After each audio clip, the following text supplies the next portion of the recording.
Hey guys, what's up? Welcome back to my channel. I'm so annoyed at myself. I have just been talking for about half an hour and realized I never pushed the record button. That hasn't happened in many moons, but here we are for take two. Welcome. So happy to have you here. In today's video, I'm going to be doing a purchase or pass video. In case if you have never heard of one of these before, I'll go ahead and link my previous ones down below. I've either done one or two in the past, but basically it's me either enabling or disabling your current shopping makeup addiction.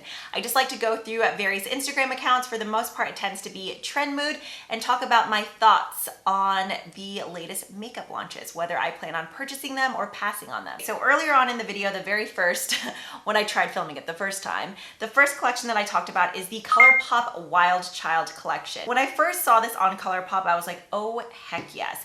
But first things first, I decided to go through my Colourpop drawer just to see what I had that was similar. And I know this isn't available anymore. This was one of their, I want to say this was like one of their first few collabs. This is the Brown Sugar palette. While it's not spot on, there are definitely similar shades in this palette, as well as the Double Entendre palette. I decluttered that one.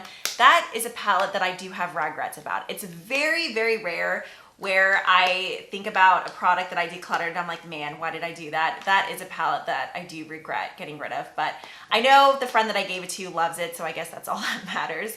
But if you have that palette, I wanna say California Love, the new little quints that came out, Lyric and another one. Two of those also had similar shades to where I just really don't think I need this. I know I don't need it, but that middle shade in that palette just looks so freaking pretty. Moving on, let's talk about some foundations. Huda Beauty recently reformulated her new Faux Filter foundation. That foundation originally launched, I wanna say maybe like 3 years ago. I don't know, time flies by these days, I'm not quite sure. But I know the biggest complaint for that foundation was that it had a very, very heavy floral scent. So she went through, reformulated it, made it more of a luminous matte finish now, because before it was definitely more of a flat matte, and then took away the scent. So it is now fragrance free. Whenever the original formula launched, I wasn't really interested at all, just because from all the reviews and tutorials that I saw, it just looked very, very full coverage right out the gates and just very flat and matte.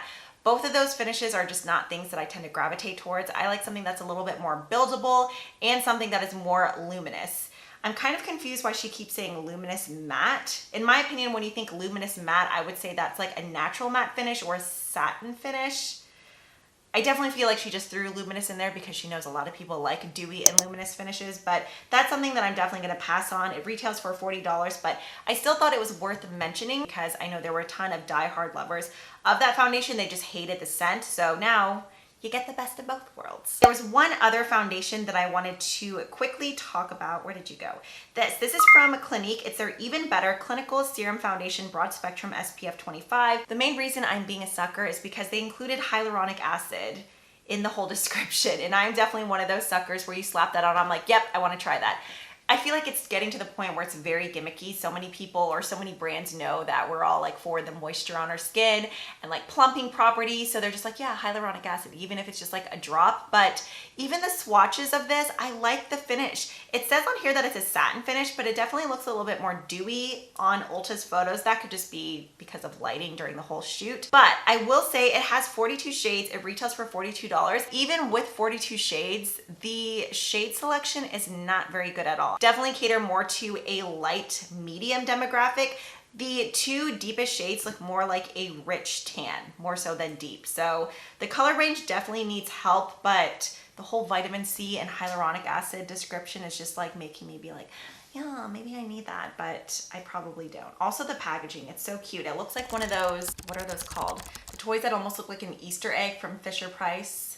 I can even like hear the background. Weeble Wobbles. They wobble, but they don't fall down. That's what it looks like. And I want to play with it. It looks real cute. Okay, moving along. This is a product that most people probably saw on Instagram and just swiped right past, but I love NARS. NARS and Laura Mercier are two brands that I just get so excited for with every launch. I don't think I take that back. There is one product from NARS that I don't care for. Potted concealers. Those and mascaras. I'm just more of a drugstore mascara gal, but besides that, NARS, I just love. They do amazing complexion products, eyeshadows, lip products. It's just a high-end brand that I love. These are their soft matte tinted lip balms and they look beautiful. I love the simple packaging. These shades, where are you? Whiplash, Brief Encounter, and Unrestricted. All three of those are right up my alley. They look amazing. It says that it's a tinted lip balm, but the swatches of those look pretty pigmented. If you caught it was either my November favorites or 2020 favorites. I had talked about the NARS Afterglow Lip Balm in Laguna. I love that formula so much, so I'm dying to try this one just to see the difference. But, ooh, it's $28. I don't need it, but the color just looks stunning. So we'll put that in the maybe category. Okay, moving on to a product that I know I will be purchasing, the Auric line, why can't I talk? Launched by Samantha Ravindal. I watched her whole video, the campaign. The photo shoot looked amazing. All the models were stunning. Her whole concept, I love the packaging, 10 out of 10, both the actual component as well as the outer packaging. So she launched two different products. There's the Glow Lust, which is a radiant illuminizer that you can mix with your skincare, with your foundation, on top of your foundation. It's very reminiscent to the Charlottewood. Oh, what's happening today? Charlotte Tilbury Hollywood Flawless Filter, which is hands down one of my most used makeup products. Even on days where I'm skipping makeup, well, I guess I'm technically not skipping makeup if I still go in and use this. I'll still just do a little dab on my cheekbones and down the bridge of my nose, just right on top of my SPF, just to create more of a youthful, glowy look, and I just love it. And this looks a lot like, I mean, there's definitely some differences, but it looks really pretty. So I'll definitely be ordering that. However, the eye product, it's called a Smoke Reflect. I feel like there's other products that are similar to that. The whole concept is on the bottom, there's a cream shadow. On the top, you have a compact with a pressed eyeshadow and mirror. So this is one of the Dose of Colors Ideal Duos. This one has a loose pigment on the bottom and then a cream shadow on the top. While her swatches looked amazing, I just feel like I have so many cream eyeshadows in my collection already, and the actual pressed glitter formula on the top reminded me a lot of the pressed glitter toppers that you see in like 99.9% of K-beauty eyeshadow palettes. A lot of them tend to just have more of like a sheer base and then just this really pretty luxe shimmer that's perfect for just tapping right on top of any sort of cream product or any other like underlying eyeshadow. So for that reason, I think I'll be passing, no, I know I'll be passing on the eye duo, but the Glow Lust you will definitely see on my channel very, very soon. Okay, I only want to talk about this because I feel like there was so much more potential for this brand and this whole collection, I guess. This is the Wet n Wild Valentine's Day collection. This is so freaking lazy, and I'm annoyed because I actually really do like Wet n Wild, and I don't get why they didn't do something with their liquid glitter or like liquid eyeshadows. I don't know if they still sell those in store, but I know they still have them online. During Halloween, they always do like amazing little palettes for their whole Fantasy Makers line.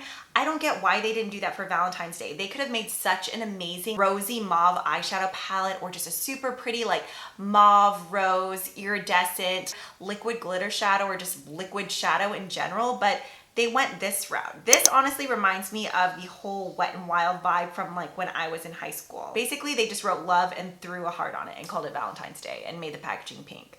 It looks dull and boring. I don't get that, because like I said, there was definitely so much more room for creativity, and they were just like, nah girl, this is enough. Okay, I already sound like such a negative Nancy. I feel like there's only been like 2 products and I'm like, yeah, I want that.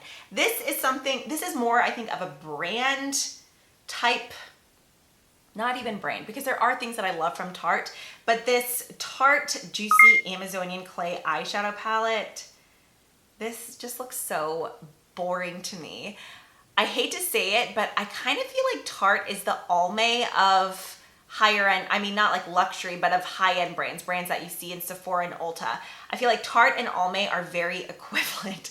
Now, I will say Tarte makes good metallic shadows, but their matte shadows are always so densely pressed and just not the best. I don't find them to be that buildable. I don't find them to be that blendable. I just don't find them to be that pigmented. They're just very, less than mediocre in my opinion. This is just blah to me. I've decluttered a majority of my Tarte eyeshadow palettes. While I still love their blushes, there's very few products from Tarte that I get excited about. Tarte, like I said, I feel like describing Tarte as Almay, for me, that's definitely the case. Also, isn't this just like the Tartelette in Bloom palette, kind of? Just with more pinks, maybe? We have this Anastasia collection. I have not bought anything from ABH in years. I feel like there were so many Norvina palette launches. None of them were that interesting to me. And I feel like now they're kind of going back to their roots. So in here you have a highlighter in Iced Out, which I personally am not a fan of, like pearly white icy highlighters. Diamond Gloss and Crystal Gloss.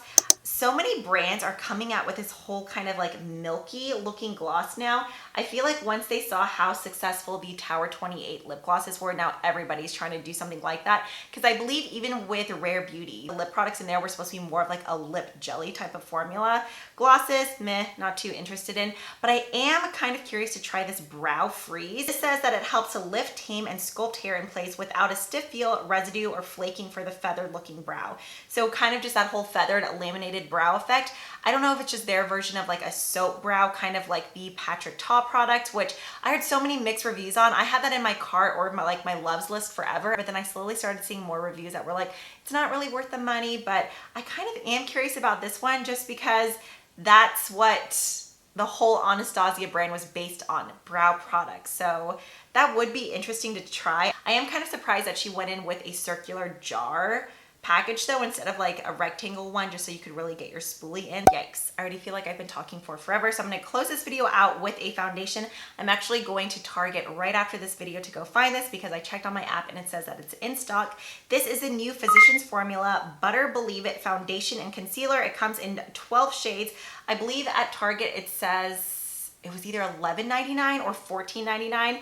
The packaging of this, originally when I saw the picture, I thought it was something from Colourpop, just the whole like mint and glass. To give you a quick description of the foundation, it says it's an ultra luxurious foundation plus concealer infused with a powerful blend of muru butter. Oh wow, I'm gonna butcher these. Kapuku butter, Takuma butter from the lush, nutrient-rich Amazon. Incredibly creamy texture melts onto skin, leaving a natural, radiant glow, while our long-wearing, weightless formula provides buildable coverage. Okay, it says the price is $14.99. I am gonna pick this up and hopefully have a review for you guys either, well, I guess not this week because I like to test out a foundation for a few days first. So probably earlier on in the next week. I realize for some people when you read butter in a foundation, that just sounds like a buttery, greasy mess. I actually haven't played with the Muru Butter Bronzer in a while. It still is a great product, but I know within that same core collection, they also launched a matte version of that butter bronzer as well as a mascara. I want to say there was one other product. So hopefully they'll have my shade in store at Target. So just keep your eyes peeled for a review on that foundation. Let me know what new releases you plan on purchasing or picking up, or your thoughts on some of the products that we discussed today. As always, thanks so much for hanging out. I just spat all over the place, excuse that. If you haven't already, I would love if you subscribe. That way you don't miss out on any future content. And I will see you guys next time. Bye.